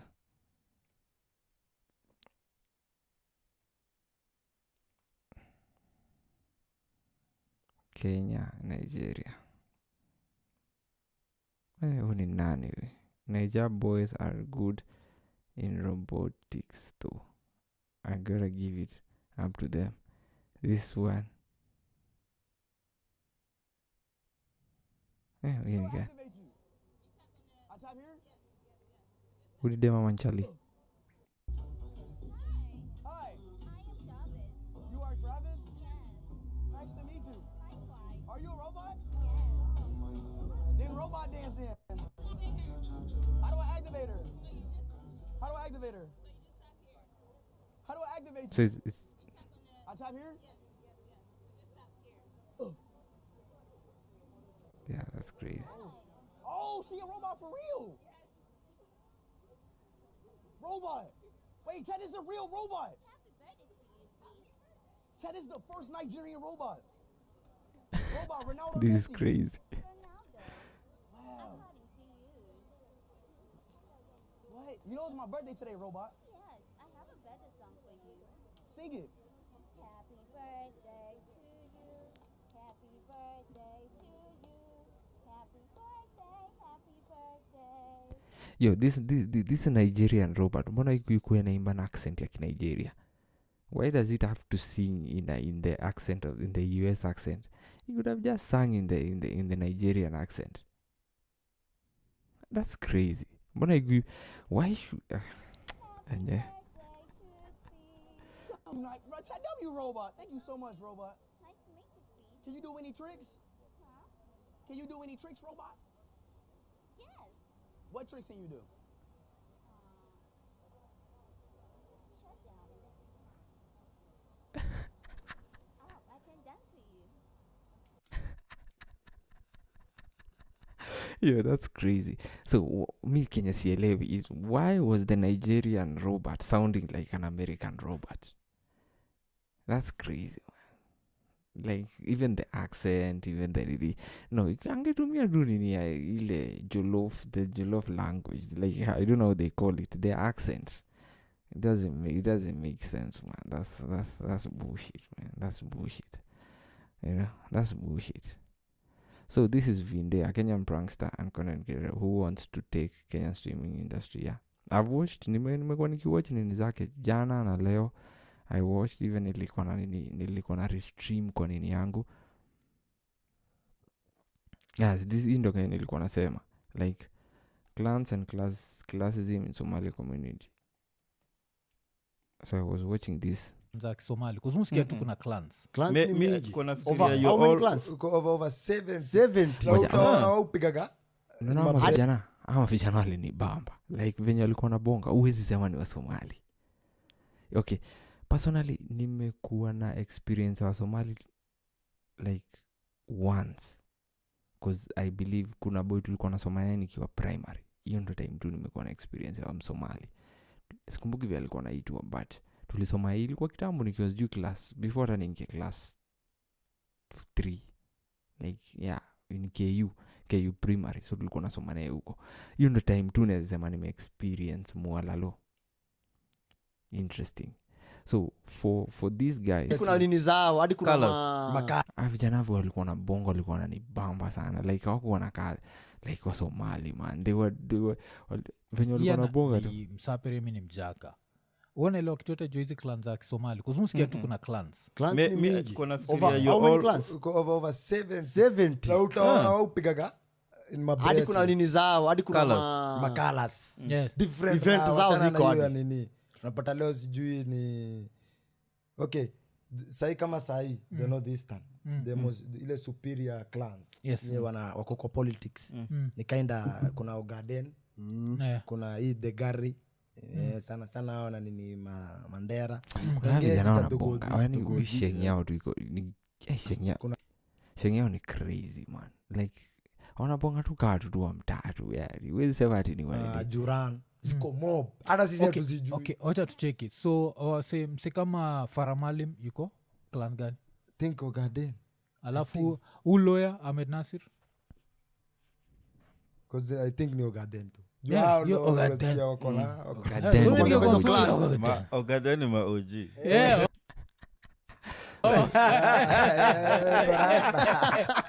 The true ones. Unapata kuna clan iko pale wa Kingpin unapata. Kijana alikuwa ananibamba, alikuwa anabonga tu na authority ingine. Clan ya ma Kingpin vile kwa show. Sasa unapata kuna kabila imeko downtown kabisa. Wale wananga kitu. Yeye ni gani? Mimi naona kama mimi baba yangu ni kabila ingine, mama yangu ni kabila ingine. Lakini wote ni wa Somali. Mama yangu nikamsoma kabila inaitwa Masare. Sasa baba yangu unapata tini juu ni Fardano. Unapata ni kabila ni mengi. Hizo Fardano, Sare. Uko chini hapo. Sasa hizo hawana kitu yani blanda. Kama unaona hata mboka siwezi geiwa hata mahali shughuli. Kama ni kwenda shughuli, wewe hata pale hezi enda bonge. Unaona? Sasa kama mimi pia mimi ndogodi, unaona? Ndogodi. Hapo kwa ndogodi. Lakini sasa sina se Dogodhi ni nani ya? Sina se, hizi tunarudisha nyuma. Dogodhini maisha inakupitisha na madhogodhani yo. Sasa unapata hata kudogodha. Dogodhi. Iya. Ngoma. Hata hiyo kitu tunafanya. Dogodhi. Kusimama za state. Ama vijana ngoja. Hebu ngoja. Kuna mtu nilikuwa nasikiza akisema that Somalis were not Muslim before. So acha tuangalie historia wa Somali history, ndio tuone. So Somali history, yeah. Somali history spans Pentuit trade, powerful medieval like Ajuran before European colonization partitioned the region into British Somaliland independence. So wa Somalis, ngoja hii kitu tunaangaliaje? Ngoja. Somalis originally Muslim. No, Somalis were not originally Muslim. So before Islam, they followed ancient indigenous faiths like Ebewak, a polytheistic system centered on supreme being Wak, and had connections to Christianity. But Islam rapidly spread from there. So mbona watu wanakuwaga wanini hivi if Islam was not their first nini, like nilikuwa nashindwa, like okay, I've met some in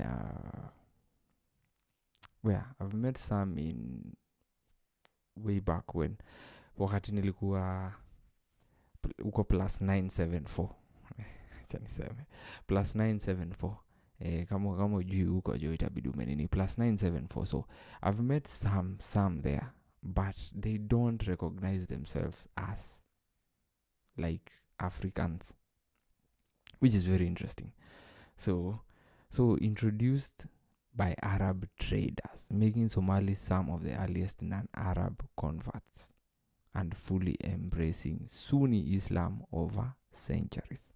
So Islam was not part of their nini. No, because Islam was not an African thing. Yeah, if Islam has never been an African thing. The traditional Somali pre-Islamic religion involved a creator named Wak or Ebewak. So that's very form of monotheism. Monotheism ni one God, with polytheism. Christianity evidence points to a Christian presence in coastal areas like Zela by the 10th, with some Somalis claiming descent from figures like St. Thomas. That's very good. That's very interesting. So what about North Africa? North Africa. So North Africa was it originally Muslim? Because wa Morocco ndio wengine. No, North Africa was not originally Muslim. It was predominantly Christian before the Arab conquest. So mbona hizi manini ziukuwa na unini hivyo? Because ukipatana na wa Morocco, because nakumbuka World Cup ikiwa Qatar, when they qualified, walifika quarter finals, I think. The Morocco I believe walifika quarter final hiyo time. Bro, it had like the fans walikuwa wanasema wao si like the Arab ikifika wa Saudi, wa Qatari, these people from the Arab nini walikuwa wanasema like even Al Jazeera itself ilikuwa inasema sijui an Arab country imeproceed, like walikuwa na recognize kama Waarabu, unaona.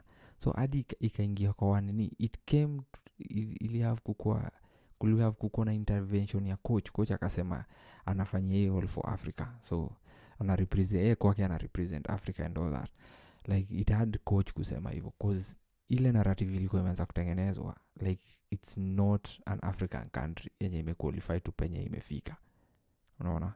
It is an Arab country, which was very crazy to see. And iliingia hadi watu wa huko like the Moroccans wenye walikuwa huko Qatar hiyo time, like walikuwa na bonga design nyingine hadi unashindwa sawa, like hawako wanajirecognize kama wa Africa. It was very sad to see, and it's very interesting that Muslim ni kitu ilikuja, but now they so but now people behave how they want to behave, which is very sad. It's 2 a.m.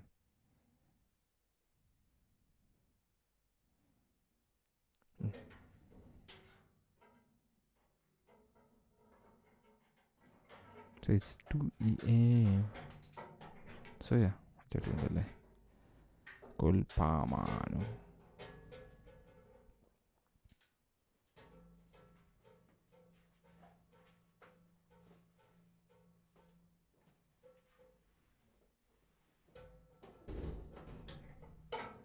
So what is happening here? What is happening here? So ni mtu anaporo.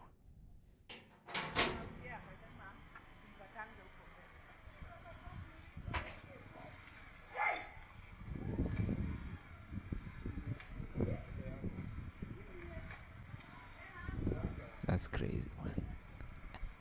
Ana huyu madamu anaibiwa jo. Huyu madamu anaibiwa jo. This is crazy, man. Ngoja. How did that even happen? Ngoja. So, kuna mtu anamfuata nyuma.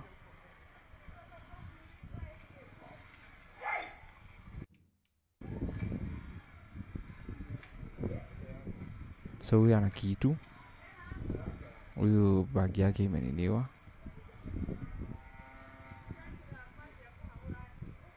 That's crazy, man. Hii ni jioni, si ndio? Leo actually. Jana. So huyu ana kitu. Huyu ameibiwa kila kitu. Huyu ameendelea shughuli yake.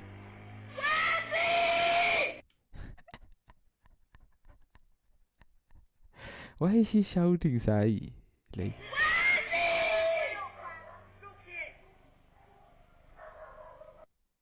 okay, why is she even running the opposite way?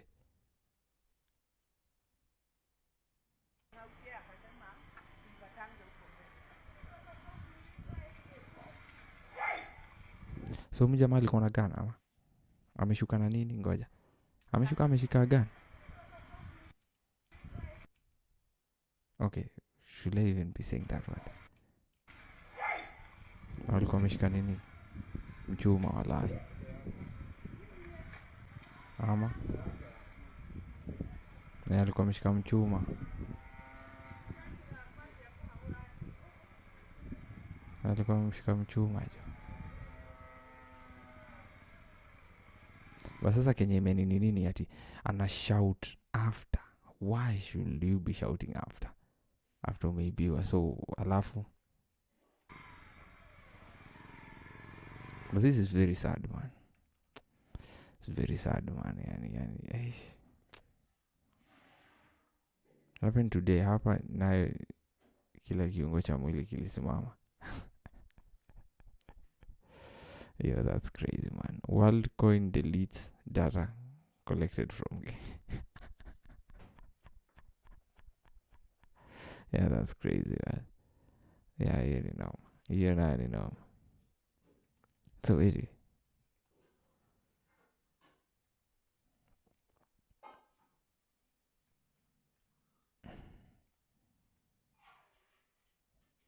yeah, that's interesting, man, to see. Yeah, that's crazy. You don't blame me. I'm not going to watch that. I don't even to watch that. I'm not going to watch that. Yeah, usually like hatuko tunaelewa kwa nini alikuwa anatoa damu, which is crazy to see pia.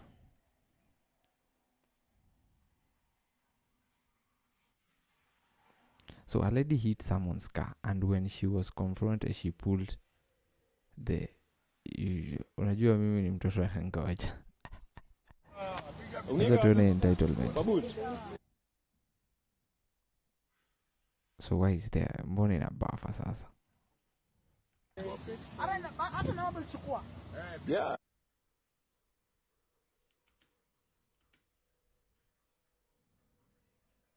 Kwa nini ina buffer? So I hope PS3. I hope the lineage buffer itself. That's crazy. Because kama yenyewe imenini.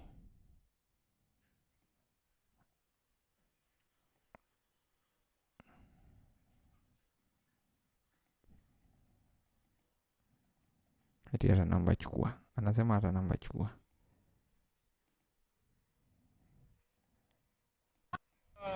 Unaweka wapi? Babuti. Hata namba chukua. Yeah. Na nilikuwa nakuona hii. Because she feels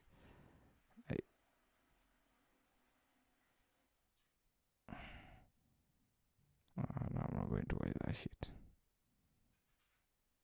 Unasikia vijana walikuwa wasema wewe tu ni shida. Lazima kuna kashida. Hiyo kwanza tukubaliane nayo.